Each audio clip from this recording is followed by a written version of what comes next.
Bueno, antes que nada, muchas gracias por la invitación. La verdad que es un placer increíble estar acá.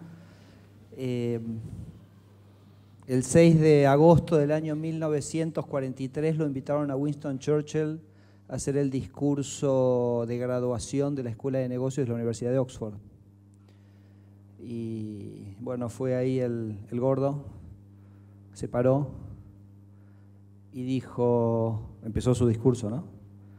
Y dijo, perseveren, perseveren, perseveren. Y se sentó, ¿ok? Y terminó el discurso. Cuando me invitaron a esta conferencia, dije, claro, los discursos en Argentina tendrían que ser imagina, imagina, imagina. Y nada más que eso. Porque el imaginar te lleva al futuro. Por eso me comentaba recién Manuel, que me llevó a una planta de bioetanol justo cuando llegamos, que el lema de FADA, creo que no el lema formal, pero el lema informal, es de la protesta a la propuesta. Y pasar de la protesta a la propuesta es pasar de mirar al pasado a mirar al futuro. No se puede manejar un auto mirando los espejitos retrovisores.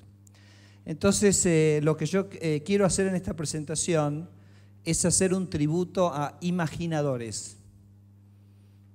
¿Qué les voy a enseñar yo de lo mío? Si lo que me acaban de mostrar acá en Río Cuarto nomás me da cuenta que ustedes están imaginando mucho más que nosotros, pero quiero contarles algunas historias de otros imaginadores en otros países, en otros lugares, en otras industrias, y terminar haciendo una reflexión sobre la Argentina. Así que voy a arrancar con esto. Mi presentación va a ser una serie de fotos. Bueno, creo que todos identifican lo que es esto, ¿no?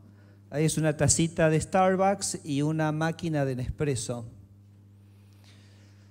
Y esta... ¿Por qué quiero arrancar con esto?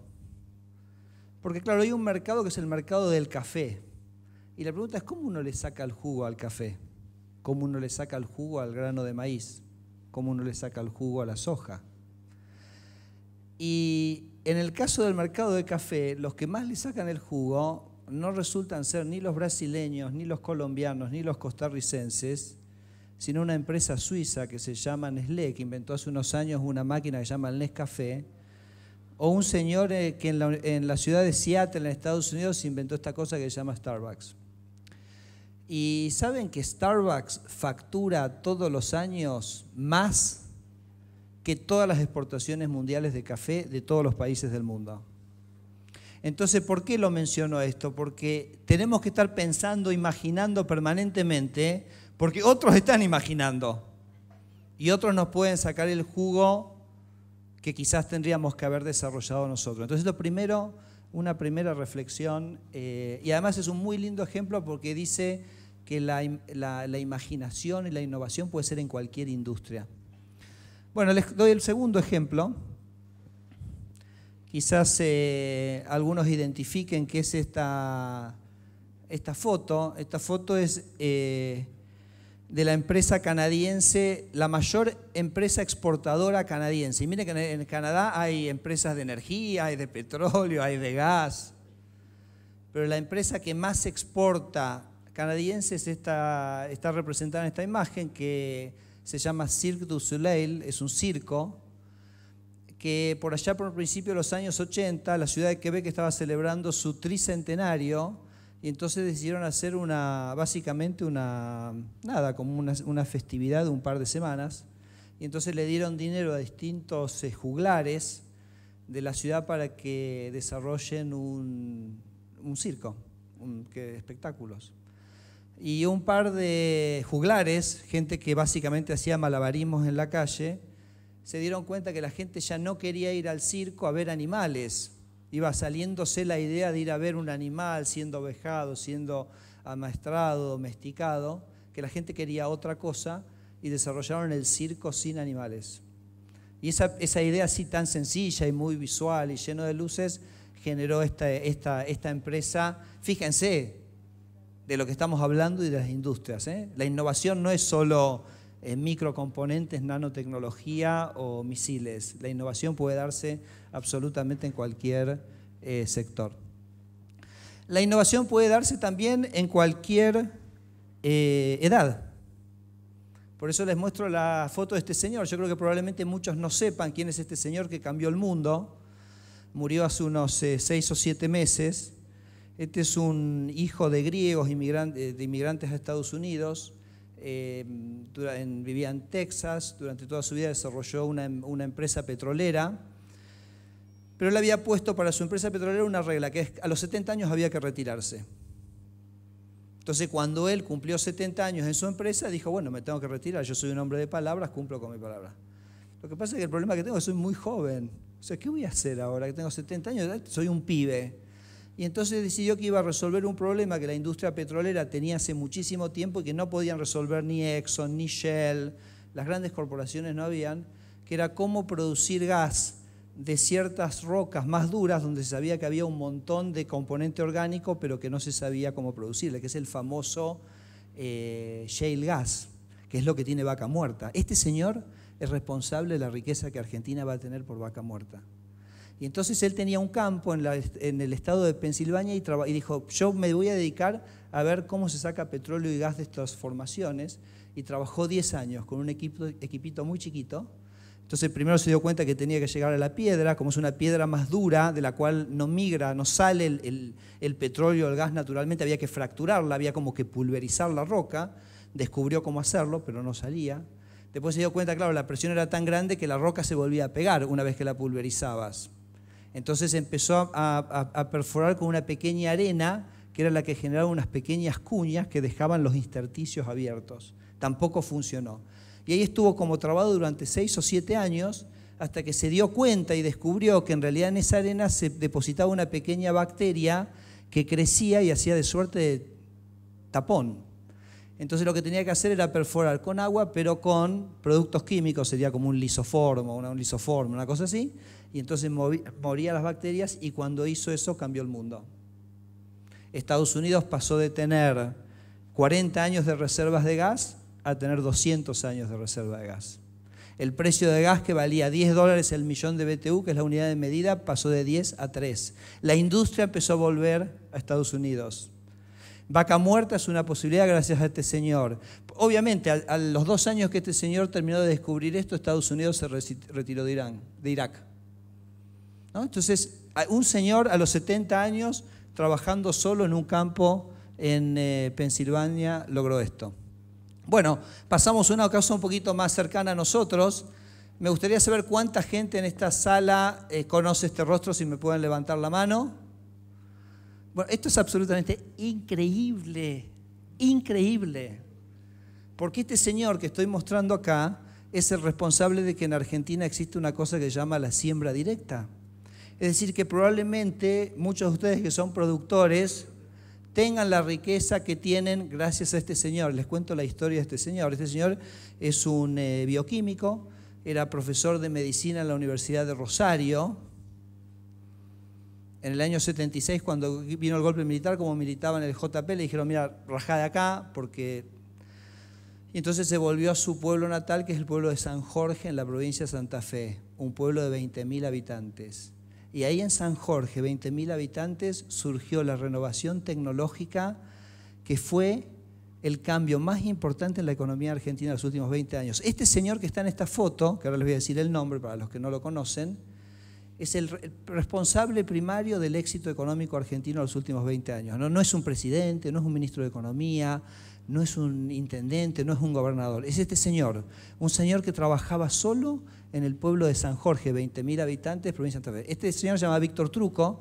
Él tenía la pasión por la agricultura, sabía que se hacía el tema de siembra directa y su preocupación principal era la ecología, evitar la erosión de los suelos. Sabía que había ciertas técnicas de sembrar sin arar la tierra, quiso masificar eso, logró con otro señor que se llama Roberto Fogante, que era el rector de la Universidad de Agronomía de Rosario. Ayudaron a diseñar las máquinas para masificar esto, pero después no solo se quedaron ahí, no se quedaron ni en la protesta, fueron a la propuesta y empezaron a recorrer el país contándoles a todo el mundo que estaba esta cosa increíble que era la siembra directa, que iba a cambiar todo, y salieron casi como evangelizadores a vender esta innovación al resto del país. Este señor que está acá, que se llama Víctor Trucco, es la persona más responsable del crecimiento argentino en los últimos 20 años. Una persona absolutamente esencial para ustedes. Yo a veces digo que en Rosario tiene que estar el monumento a la bandera y al lado tendría que haber un monumento más o menos de igual tamaño para este señor. Bueno, no sé si ubican quién es este señor, probablemente no. Se llama Cristiano Cassini, como ven ahí hay un loguito del INTA atrás. Bueno, este señor trabajó con un emigrado alemán Argentina, que era un productor de pañales. Y este productor de pañales hizo un invento que después Cristiano ayudó mucho a popularizar, que se llama el silo bolsa. Claro, el silo bolsa es un gran pañal. Tiene sentido que un pañalero sea el que haya inventado el silo bolsa, que cambió todo. Cambia el uso de la logística, cambia el uso de los camiones, cambia totalmente el negocio de pañales. No hay una foto que yo les pueda traer acá de la persona, de este pañalero, porque no existe en internet. Es una persona tremendamente privada y por eso, más allá que lo conozco, por respeto a él no traigo una foto. Pero otra innovación absolutamente extraordinaria que ha cambiado, ¿no?, la faz. Otras personas que se animaron a imaginar cosas totalmente diferentes, ¿no? Y termino esta primera parte con estos 4 muchachos que los ven acá. Estos son 4 ingenieros de la ciudad de La Plata que en el año 2002 dijeron: voy a imaginar un país diferente. Y el país que nosotros vamos a imaginar es un país que venda software argentino, que venda talento argentino al resto del mundo. Y empezaron en una habitación cerrada, es absolutamente extraordinaria la manera como arrancaron. Decidieron que iban solo a vender en el mundo, se convirtieron a los pocos años en la primera empresa que Google contrató para diseñar software, que no eran operarios de Google. Y esta foto está tomada hace 4 o 5 meses cuando empezaron a cotizar en el New York Stock Exchange. Tienen 3.500 empleados en Argentina, es la empresa de software más grande del país.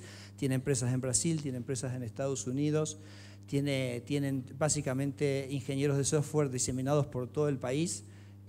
4 argentinos que en el año 2002, en el peor momento de Argentina, se animaron a imaginar y se animaron a soñar y que tienen esto hoy. Así que fíjense si no importa el lugar, no importa la edad, no importa el sector, no importa el momento histórico, el mundo es como es un libro ahí que está esperando ser leído y donde tenemos muchísimas oportunidades. Y las oportunidades han ocurrido en otros lados y también las hemos tenido nosotros aquí también.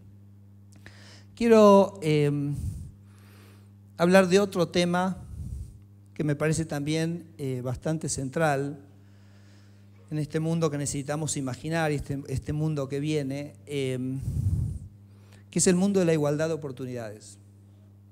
En nuestra visión, la igualdad de oportunidades es una cosa absolutamente central. Esta foto que está acá es una foto de la Revolución Francesa, que fue lo que le deja la Revolución Francesa a la humanidad es la igualdad de oportunidades. La igualdad de oportunidades es un imperativo moral, es un tema de justicia, pero también es un tema económico. La gente que peleó la Revolución Francesa, que también pasó de la protesta a la propuesta, o transformó en este caso la protesta en propuesta, dijo: no tiene sentido por qué el hijo del rey es el que tiene que ser rey. Por ahí es un nabo el hijo del rey. Y no tiene por qué el hijo del sastre ser sastre. Quizás ese es el que tiene que ser rey. Y eso es lo que nos dio la Revolución Francesa. Y quiero contar con una historia que para mí es bellísima, porque que no es esta vengo después en un minuto, por qué es tan importante la igualdad de oportunidades para el crecimiento de un país, además de su valor moral. Bueno, ustedes ubican a algunos de los personajes acá, ¿no? Ubican a Abraham Lincoln, que a fin del siglo XIX gana la guerra civil, ¿no? Lleva a los Estados Unidos a una guerra civil para luchar en contra de la esclavitud. Se gana la guerra civil. Pero probablemente no conozcan mucho al señor, que es el barbudo que está acá abajo. ¿Ok? Este señor barbudo es un señor que se llama Rutherford Hayes. Unos 10 años después de que había terminado la guerra civil en Estados Unidos, Este señor está en el colegio electoral. En Estados Unidos tienen el colegio electoral. O sea, la gente votaba y después había un colegio electoral. Y este señor no llegaba con los votos. Entonces hizo un acuerdo con los demócratas, los del Partido Demócrata del sur de Estados Unidos. Le dijo, mira, apóyenme y yo lo que hago es que me llevo el ejército del norte de vuelta al norte. Entonces dijeron, bueno, perfecto. Entonces lo votaron, salió electo y a los pocos meses de que es electo presidente, el ejército del norte se retira. Entonces el sistema político del sur empezó todo un movimiento para volver a generar el régimen anterior a la guerra civil. Y les voy a contar una cosa que no me lo van a poder creer. Una ley, por ejemplo, el estado de Alabama, además de que no los dejaban votar a los afroamericanos, no sé si vieron una película reciente que se llama Selma, que cuenta un poco las dificultades, aún en los años 60 que tenían los afroamericanos para votar.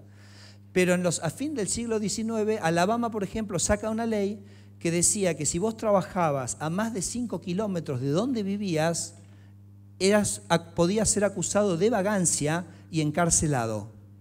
¿Y eso qué era? Era justamente para los campesinos afroamericanos mantenerlos esclavos del terrateniente, del cual eran esclavos previo a la liberación. Fíjense qué cosa increíble que la sociedad toleró eso. Y la sociedad toleró eso durante 100 años, porque hacemos un fast forward al año 1960, al principio de los años 60 en Estados Unidos, y ustedes saben que había un régimen de segregación racial.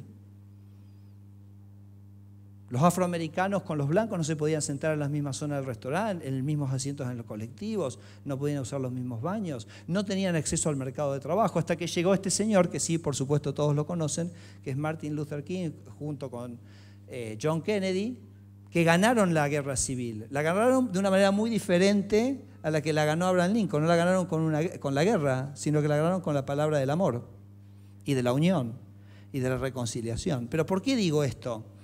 Porque en el año 1965 el ingreso promedio de un estado en el sur de Estados Unidos era la mitad del de un estado del norte. Es decir, si ustedes iban a Nueva York y viajaban a Mississippi, se caían al tercer mundo. Después de que se gana la guerra civil y que se le permite a todos los habitantes la igualdad de oportunidades, que es algo que Argentina, vaya si lo desarrolló, somos todos frutos de esa igualdad de oportunidades que Argentina produjo en el siglo XX, el ingreso de un estado del sur de Estados Unidos hoy es exactamente igual al de un estado del norte. Es decir, que la igualdad de oportunidades fue un mecanismo por el cual la sociedad pudo generar un extraordinario crecimiento económico. Por eso tengo esta foto acá, que creo que todos ubican. Básicamente ahí lo tienen a Carlitos con la camiseta del Juve, porque fíjense que el mercado del fútbol es un mercado donde los argentinos hemos aceptado la igualdad de oportunidades. Ahí no vale tu apellido, de dónde sos, quién sos, si tu familia es rica, si tu familia es pobre. No valen los contactos, ahí valen si vos a la pelota le pegás. Es un entorno extraordinariamente competitivo, es un entorno extraordinariamente meritocrático y es un entorno donde los argentinos han hecho roncha en el mundo. Tenemos 3.000 jugadores profesionales en las ligas internacionales de fútbol. Igualdad de oportunidades, aceptar la competencia, aceptar que eso nos hace ser mejores y superarnos, y creo que no hay un ejemplo mejor que este para ilustrarlo. Bueno, y voy a terminar con una última reflexión, quizás quizás cuento, bueno, en realidad tenía este acá, pero se me fue, así que no voy a contar esta historia. Voy a terminar con el soñador más grande de todos. Y acá me voy a permitir una muy respetuosa discrepancia con Alfonso, ¿no? Sobre ese primer discurso que tendría que dar el próximo presidente. No sé si quiero que haga diagnósticos. No sé si quiero que haga inventarios. Yo quiero que imagine, que nos marque el futuro, que mire hacia adelante. Por eso muestro esta foto acá. Esta foto acá, no sé si lo ubican, en el centro tiene al soñador más grande de los últimos 30, 40 años, que es Nelson Mandela, pero lo que es, a su izquierda él tiene a un señor que se llama Thabo Mbeki, que fue su vicepresidente y después fue presidente de Sudáfrica, pero lo más interesante es a la derecha. A la derecha tiene F.W. Clerk, que fue el último presidente del apartheid. No es que estoy, muchachos, diciendo que nos unamos con los kirchneristas, pero a ver si se entiende el concepto. Mandela tenía que hacer, la sociedad sudafricana tenía problemas que eran muchísimo más graves que los de la Argentina. Y cuando Mandela llegó, dijo, miro al pasado, me alimento de la venganza, me alimento del reproche o me alimento del futuro. Y él eligió alimentarse del futuro. Y el futuro quiere decir que estamos todos juntos. Por eso yo les voy a contar una cosa, que veo que esta audiencia es bastante en contra del gobierno, y se imaginan, yo estoy con Mauricio Macri, así que... pero quiero decirles lo siguiente, nosotros en el PRO desarrollamos una clínica de rehabilitación de los anti-K. Una clínica de rehabilitación de los anti-K. Más o menos el tratamiento, si quieren que se los pase, es que ustedes tienen que buscar una persona muy K la primera semana y lo tienen que abrazar. Y lo tienen que besar y le tienen que decir, te entiendo. Sé que la manera que tenés muchas cosas buenas, hay muchas cosas buenas en cómo vos pensás y en lo que deseás. Y quiero a partir de yo entender lo bueno tuyo, crezco yo. La segunda semana, 2, ¿ok? Si más o menos avanzan un par de semanas, les damos el test final, que es abrazar a Aníbal Fernández, ¿ok? Sí, si lo abrazan a Aníbal Fernández, ya es que están curados, están curados. ¿Por qué digo están curados? Porque si nosotros compramos el discurso de lo anti-K, ganaron ellos. Porque ganaron en la división, ganaron en separarnos. Y nosotros creemos que el valor está en la construcción colectiva y que hay buena gente en todos lados y hay buenas ideas. Entonces tenemos que no permitir que nos ganen. Y no permitir que nos ganen quiere decir que tenemos que tener esta visión constructiva. Y tengan ustedes la certeza que este va a ser el enfoque que va a tener Mauricio Macri si gana. Porque la Argentina la construimos entre todos o no se construye. Muchas gracias.